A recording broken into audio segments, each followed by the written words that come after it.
I'd like to thank everyone in Taiwan for inviting me to speak. As you know, I really wanted to be there live in person. I had set aside 6 months ago to be in Taiwan and to make sure that I was there in this very important run-up. I think what is arguably the most important election of 2020, the election for the presidency of Taiwan. Donald Trump, President Trump goes for his re-election in November of 2020, but this election that you have in Taiwan is almost important. That's because this is about the freedom and the independence of the Taiwan people. The reason that I could not attend in person is that I'm here anchoring every day and sometimes twice a day, live coverage in the war room that I'm sitting in right today, which is a activity center and action center that is supporting the President Trump in his impeachment to defend President Trump. Just today, very historically, the House of Representatives moved on 2 articles of impeachment, of which they will vote later this week, and then bring it to the entire House to actually impeach President Trump and send it to the United States Senate where it will be on trial. This has been a total sham process done by radical Democrats in order to try to blunt President Trump's presidency. The central part of President Trump's presidency that they're trying to stop is America First. And what America First is putting America's national security interest and her allies at the forefront. What America First means is that where it's in the vital national security interest of the United States, it will be in the vital national security interest of our regional partners. This really is most important in the area of the Western Pacific in the South China Sea, and this is why it's so important that we have a free and independent Taiwan. President Trump has done an incredible job of standing up to the Chinese Communist Party. His entire confrontation, the entire confrontation of the American government is not about the Chinese people. The Chinese people are some of the most decent, hardworking people on earth, but they are enslaved by a totalitarian dictatorship. That dictatorship being President Xi, Wan Xishan, and the other leaders of the Beijing regime that continue to enslave the Chinese people.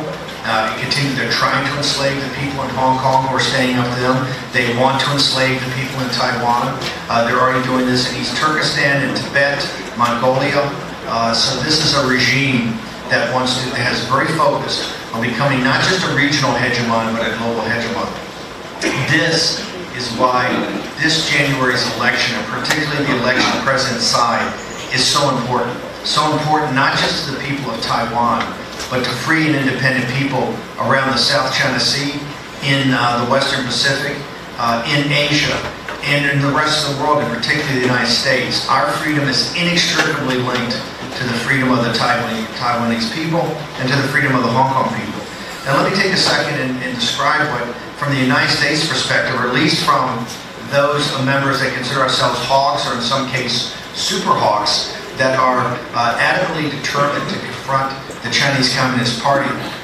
The Chinese Communist Party has become the most aggressive dictatorship really in the history of the world. Their geopolitical ambitions know no bounds, and they will do this off the heart, off the sweat and the brow of the Chinese people and the people in Hong Kong and the people in Taiwan.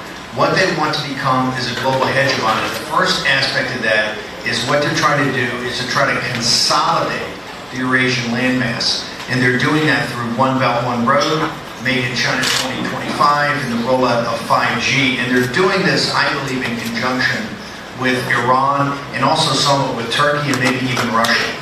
That control of the Eurasian landmass, which also includes total absolute control of Hong Kong, and total absolute control of Taiwan, and total absolute control and militarization of the South China Sea, and the nations around the littoral nations around the South China Sea, which they also want to not just bring into the sphere of influence, but to actually to dominate.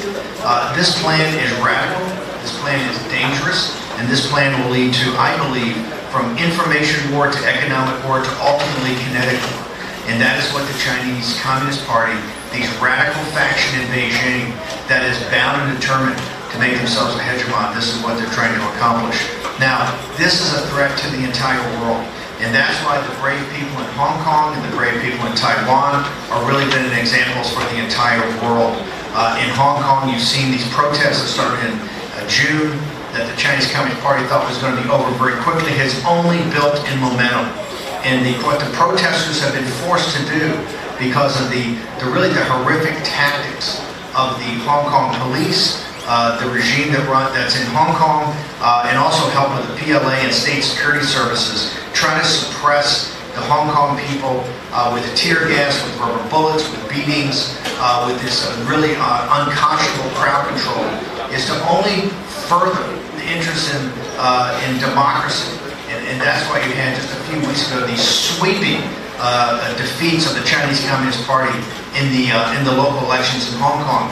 This is why this coming election in Taiwan in early January, where President Tsai will really take her case to the Chinese people, or the Taiwan people, is absolutely a world historical event. As goes Taiwan, I believe goes the rest of Asia. And as the rest of Asia goes, so goes the world. You see free men and women, the little people, they're the ones that are standing up to the Chinese Communist Party. You see the people in Hong Kong, and you see the people in Taiwan. And here's why this is so important on a global level. The Chinese Communist Party, through their strategy of being like the East India Company, through One Belt, One Road, is going throughout the rest of Asia and now Sub-Saharan Africa and the Caribbean. And what they're doing is essentially lending money, really the hard-earned money of the Chinese Communist people. They are lending this money to governments and regimes in these nations to build infrastructure. Now, it's only a remote possibility this money can ever be paid back. And so these debt traps that the Chinese Communist Party is setting up is simply to take control of these countries, okay? And to make these countries tributary countries to the Chinese Communist Party. And that is what President Trump and the United States government and this whole of government approach are now starting to confront. We're starting to confront the Chinese Communist Party in the militarization of the South China Sea. We're starting to confront the Chinese Communist Party in their cyber attacks, both throughout Asia and the United States.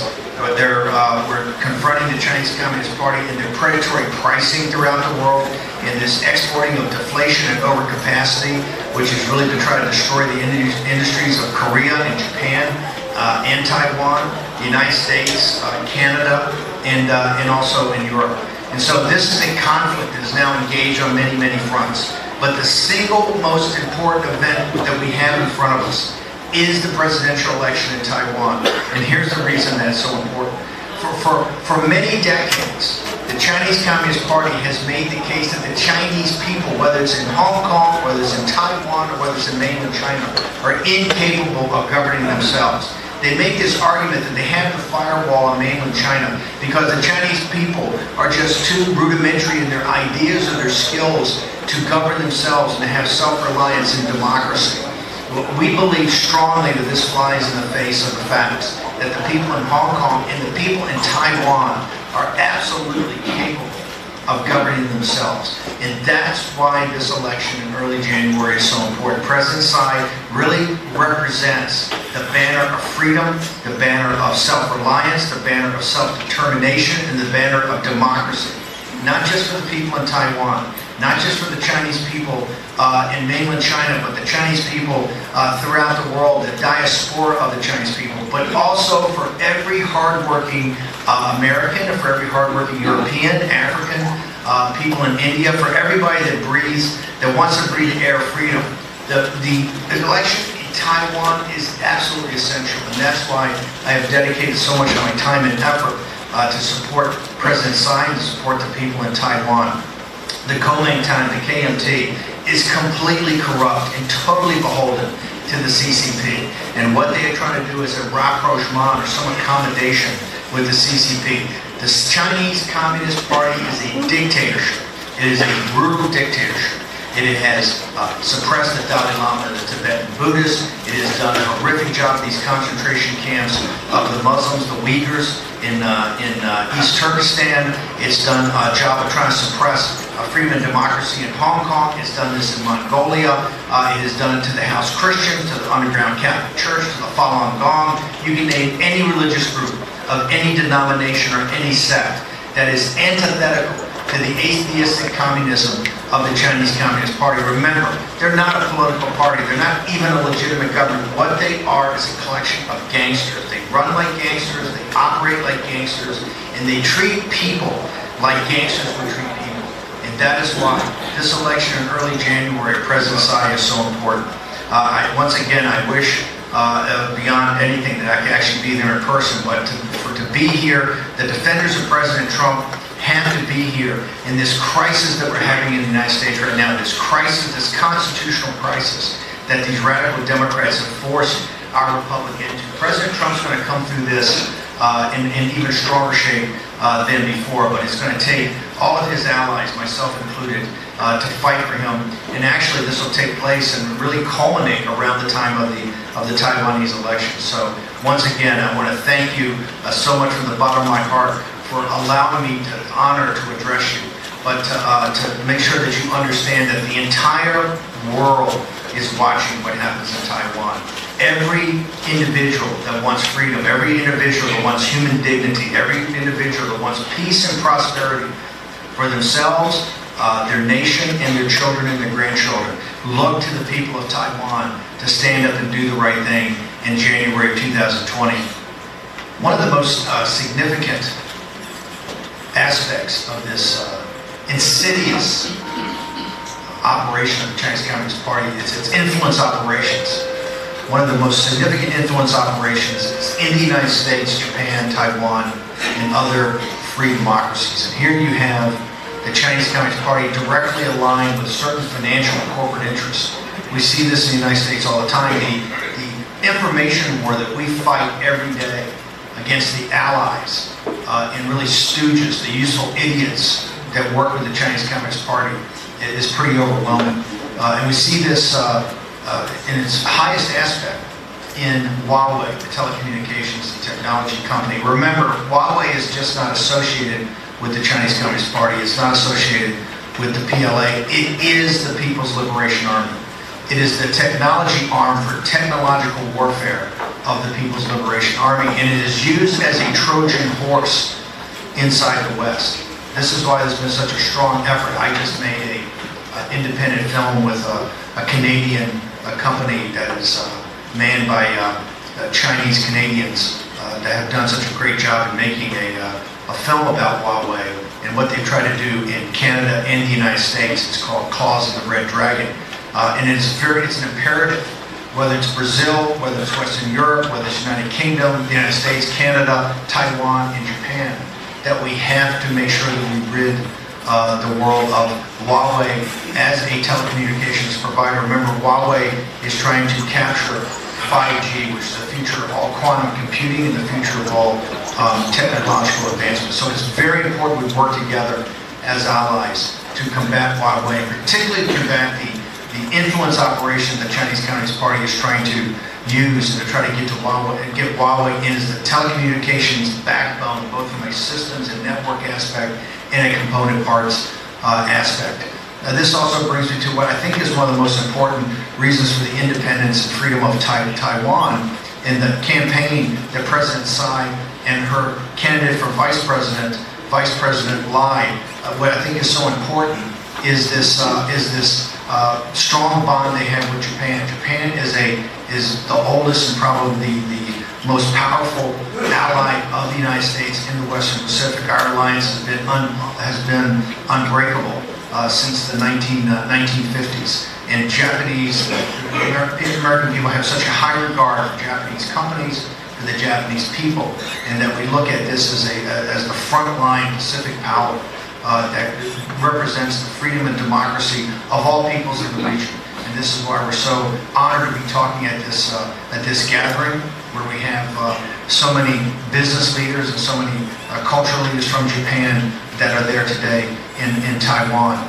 Once again, the most important issue that we have in front of us is the hegemonic really rise of the Chinese Communist Party. And what it's trying to do is enslave Hong Kong, enslave Taiwan, enslave the other littoral nations around the South China Sea, and ultimately the Eurasian landmass. And they're doing this off the backs of the Chinese people. They're doing this because they've enslaved the Chinese people, and off the enslavement of the Chinese people, they hope, whether it's in Tibet, East Turkestan, Mongolia, and then into Central Asia, and ultimately to the Middle East itself, and Sub-Saharan Africa, to basically become a hegemonic, economic, really mercantilist power. And that is why it's so important for this election in Taiwan that the free people of Taiwan say, just like in Hong Kong a couple of weeks ago, we've had enough. We've seen the bad face of the CCP, and we're prepared to stand up and to tell it that it has no home in Taiwan, that it will never take over Taiwan. Once again, I want to thank you very much for having me at this. I really wish I could be there, but the impeachment in this war room we're running has really taken up so much of my time. But I look forward to coming over as soon as this impeachment process is passed, President Trump, and after a great victory by President Tsai and her running mate for Vice President Lai, after the great victory, I look forward to coming over in January and celebrating with you.